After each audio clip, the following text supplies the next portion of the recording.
PC ജോർജിന് നല്ല ഹോട്ടലിൽ കയറി ആഹാരം കഴിക്കാനുള്ള അവസരം കഴിഞ്ഞ ദിവസമാണ് ഉണ്ടായത്. സാധാരണഗതിയിൽ ജോർജ് കുരയ്ക്കാൻ വായ് തുറന്നാൽ ആരും തിരിച്ച് പ്രതികരിക്കാറില്ല. കാര്യം കുരച്ചിട്ട് പോട്ടെ, അല്ലെങ്കിൽ കൂടുതൽ പറഞ്ഞാൽ ഞങ്ങളെ ഇനി കൂടുതൽ കുരച്ചധിക്ഷേപിക്കുമോ എന്ന ഭയപ്പാടായിരുന്നു പല നേതാക്കന്മാർക്കും. അതുകൊണ്ട് ജോർജ് തന്നെ ധരിച്ചിരുന്നു, ഞാൻ ഈ നാട്ടിലെ ഏറ്റവും വലിയ കുരയലുകാരനാണ്, എൻ്റെ കുരയിൽ കേട്ടാൽ നാട്ടുകാർ മുഴുവൻ ഭയക്കുമെന്ന്. പക്ഷേ ഇന്നലെ ആ ധാരണ അങ്ങ് തെറ്റിച്ചു കൊടുത്തിട്ടുണ്ട്.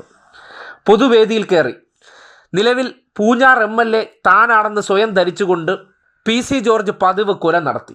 പക്ഷേ ഇപ്പോൾ പൂഞ്ഞാർ MLA മാറി അത് സെബാസ്റ്റ്യൻ കളത്തുങ്കലായി എന്ന് ഈ കുരച്ച ജോർജ് അറിഞ്ഞില്ല.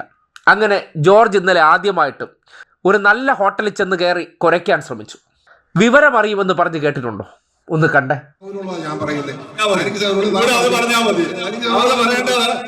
ഉള്ള തസ്തികയേക്കാൾ അധികം ഒരു തസ്തിക വേണമെന്നുണ്ടെങ്കിൽ ആ തസ്തികയ്ക്ക് വേണ്ടിയിട്ട് ഗവൺമെന്റ് സാങ്ഷൻ വേണം. അതിനാണ് നിവേദനം കൊടുത്തത്. അത് വിമർശിക്കാൻ നമുക്ക് വേറെ വികസന വേദി ഉണ്ടാക്കാം.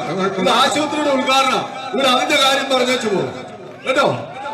എല്ലായിടത്തും വർത്താനം പറയുന്നത് ഇവിടെ വേദി ഉണ്ടാക്കാം. എനിക്ക് ആവശ്യമുണ്ട് പൂഞ്ഞാറ്. ഇതാണ് പറയുന്നത്. എല്ലായിടത്തും ഒരേ തന്ത്രം ഇറക്കരുത്. ചിലപ്പോൾ ഓടിയെന്ന് വരില്ല.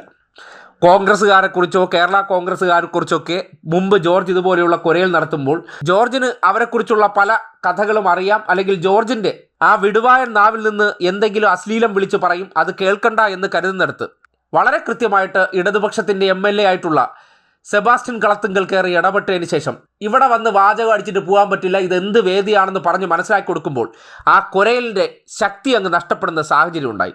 അതും മൈക്കിലൂടെ നിന്ന് കുരച്ചുകൊണ്ടിരുന്ന സമയത്ത് അതേ രീതിയിൽ തന്നെ ശക്തമായിട്ട് സെബാസ്റ്റ്യൻ കളത്തുങ്കലും മറ്റൊരു മൈക്കിലൂടെ മറുപടി പറഞ്ഞപ്പോൾ ജോർജിൻ്റെ ആ മാംസപിണ്ഡത്തിലെ കാറ്റഴിച്ചു വിടുന്ന അവസ്ഥയുണ്ടായി. ഒടുവിൽ ഇളഭ്യനായിട്ടാണ് മറുപടി പറഞ്ഞിട്ട് ഇറങ്ങിപ്പോകേണ്ടി വന്നത്.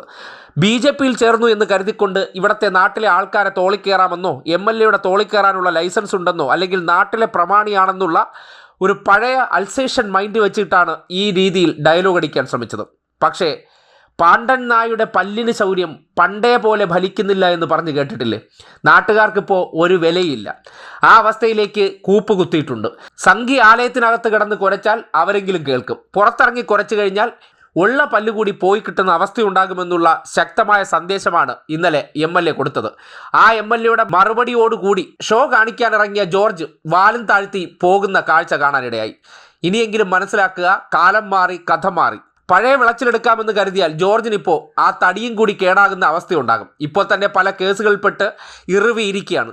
തടിയും കൂടെ കേടായാൽ ജീവിതം മഹാമോശമാകുമെന്ന് മാത്രം ജോർജ് മനസ്സിലാക്കണമെന്ന് മാത്രമാണ് പറയാനുള്ളത്.